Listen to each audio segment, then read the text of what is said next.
আর দপ্তরগুলির মধ্যে সবচেয়ে বেশি দুর্নীতি কে বিচার করবে? এই রাজ্যের মধ্যে বিজেপির বন্ধুরা এই সভার কথা নিশ্চয়ই শুনছেন। হিম্মত আছে? বলতে পারবেন বুকের বাটা আছে? নৃপেন চক্রবর্তী, দশরথ দেব, মানিক সরকার মুখ্যমন্ত্রী ছিলেন। দুর্নীতি দেখে চোখ বুজেছিলেন বা দুর্নীতি করেছেন?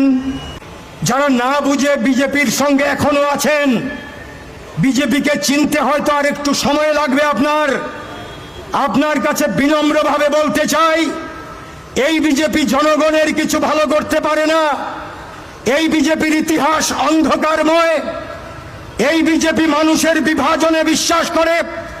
হিন্দু মুসলিম হানাহানি ছাড়া আর করাপশন ছাড়া আর পুঁজিপতিদের জমিদারদের স্বার্থ রক্ষা ছাড়া, আদানি আম্বানিদের বড় করা ছাড়া এই বিজেপির আর কোনো টার্গেট নেই। সর্বত্র যদি আপনি তুলাবাজির টাকা না দেন, কাজ হবে না।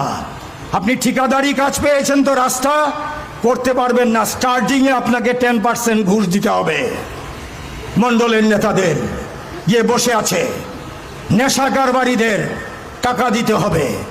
টাকা না দিলে কোনো ডেভেলপমেন্ট ওয়ার্ক হবে না। হেঁটে সোজা চলে যান আখাউড়া চেকপোস্ট, ডান দিকে দেখবেন বিরাট একটা বিল্ডিং দাঁড়িয়ে আছে। সব বামফ্রন্টের সময়ের, এগুলো শেষ করতে পারেনি।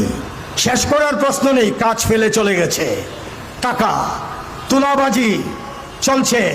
যে কোনো কাজ আপনি পাবেন সেখানেই গিয়ে বলছে কাটমানি দিতে হবে।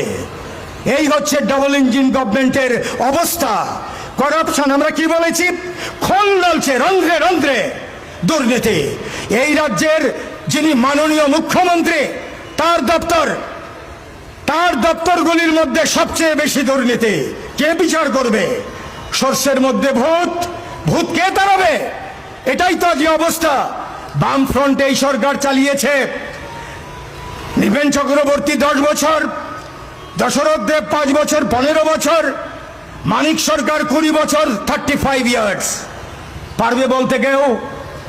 এই রাজ্যের মধ্যে বিজেপির বন্ধুরা এই সভার কথা নিশ্চয়ই শুনছেন। হিম্মত আছে? বলতে পারবেন বুকের বাটা আছে? নৃপেন চক্রবর্তী, দশরথ দেব, মানিক সরকার মুখ্যমন্ত্রী ছিলেন। দুর্নীতি